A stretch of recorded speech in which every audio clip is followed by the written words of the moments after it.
கிருஷ்ணகிரி மாவட்டம் ஓசூரில் பழைய பொருட்கள் சேமிப்பு குடோனில் பயங்கர தீ விபத்து ஏற்பட்டு கரும்புகை விண்ணை முட்டியது. அந்த காட்சிகளை பார்க்கலாம்.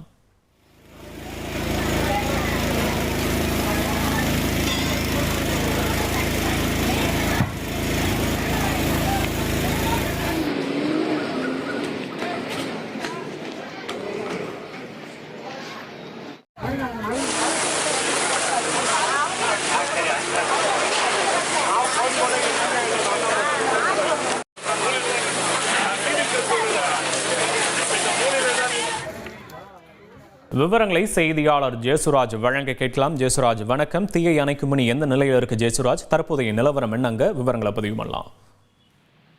அதாவது ஒசூர்ல வெங்கடேஷ் நகர் என்ற பகுதியில அதே பகுதியைச் சேர்ந்த முனுசாமி என்பவருக்கு சொந்தமான பழைய பொருட்கள் சேமிப்பு குடோன் ஒன்று உள்ளது. இந்த குடோன்ல பாத்தீங்கன்னா ஒசூர் நகர்ல இருக்கக்கூடிய பல்வேறு தொழிற்சாலைகள்ல சேகரிக்கப்படும் இரும்பு, அலுமினியம், பிளாஸ்டிக், காப்பரு, பழைய பேப்பர்கள், இந்த மாதிரி பழைய பொருட்கள்லாம் அங்க சேகரிச்சுட்டு இந்த குடோன்ல வைத்து அதை தரம் பிரிச்சு அதுக்கு பிறகு அதை விற்பனை செஞ்சுட்டு வராங்க.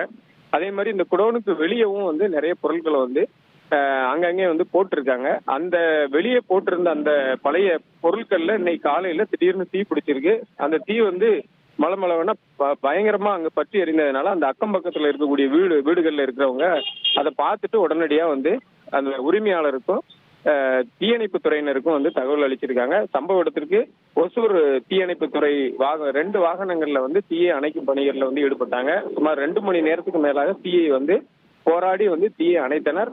அந்த குடோனுக்குள்ள இருந்த பழைய பொருட்களும் அதே போல வெளியே கொட்டி வைக்கப்பட்டிருந்த பழைய பொருட்கள் என அனைத்து பொருட்களுமே தீயில் எரிந்து சேதமானது. இதனுடைய மதிப்பு 50 லட்சம் என கூறப்படுகிறது. ஒசூர் பகுதியில பல்வேறு இடங்கள்ல இதே போல அந்த குடியிருப்பு பகுதிகளில் குடோன்கள் இன்றளவும் இயங்கிட்டு இருக்கு. இதனால சில நேரங்கள்ல அந்த தீ விபத்து அதிகமா பரவுனா அந்த குடியிருப்பு வாசிகளுக்கு பெரும் அச்சமும் அதே மாதிரி தொல்லையும் ஏற்படுகிறது. அதனால இதை அகற்றணும் அப்படின்னு சொல்லி அந்த பகுதி பொதுமக்கள் மாநகராட்சி கோரிக்கை வச்சிருக்காங்க.